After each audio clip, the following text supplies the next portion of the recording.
At the end of the bone, you have cartilage that protects the bone.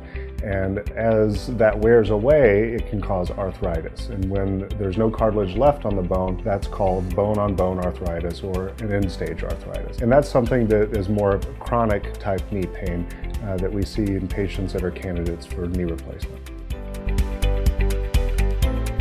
We are essentially shaping off the end of the bone and replacing what we remove, the bone and what's left of the cartilage, with metal. We maintain all of their own ligament and muscle attachments. Your actual recovery as far as time in the hospital is typically one night stay in the hospital. After my work is done, the patient really has their job to do, and that's with the rehab and the physical therapy. I typically tell patients whatever they were doing prior to their chronic knee pain that affected the activities that they like to do on a daily basis, those are the activities they'll get back to.